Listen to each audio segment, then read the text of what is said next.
pengujian vaksin COVID-19 saat ini terus dilakukan. Badan Pengawas Obat dan Makanan atau Badan POM tengah menunggu hasil uji klinis vaksin COVID-19 yang sedang dilakukan oleh Bio Farma. Tentunya pengujian ini harus melalui standar agar siap digunakan.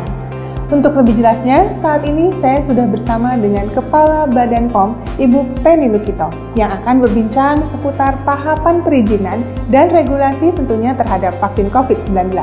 Salam sehat Ibu, apa kabar? Alhamdulillah.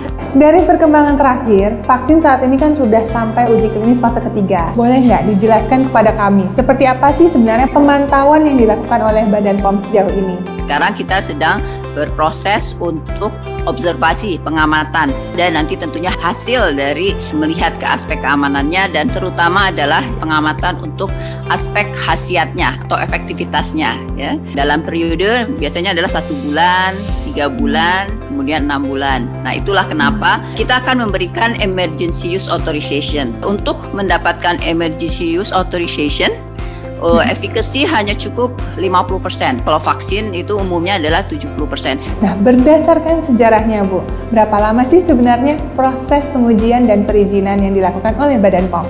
Kita tidak membuat sendiri, ya.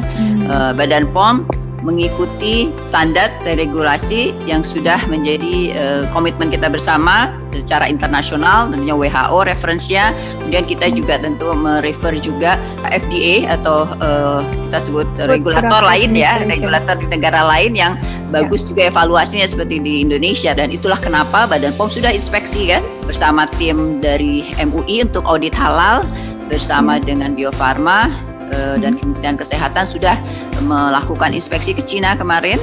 Boleh ceritakan Bu bagaimana hasil laporan dari kunjungan ke Cina waktu itu?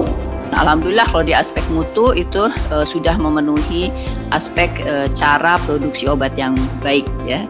Itu alhamdulillah tidak ada efek samping yang kritikal gitu ya. Jadi dari aspek keamanan sudah baik.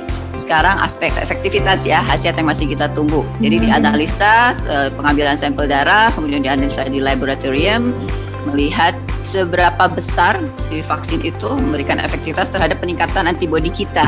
Nah, ada standarnya mesti mencapai berapa yang dikatakan bahwa vaksin itu efektif dari segi meningkatkan antibodi. Terus kemudian juga kemampuannya untuk menetralisir virus yang masuk ke badan kita. Jadi meningkat antibodi kita dan memang cocok sehingga menetralisir apabila ada virus yang masuk. Untuk emergency use authorization sendiri, seberapa cepat Bu waktunya? Dihitungnya dilihat dari setelah subjek itu disuntik yang kedua, kemudian dia kembali ke masyarakat, ada berapa kasus yang terjadi.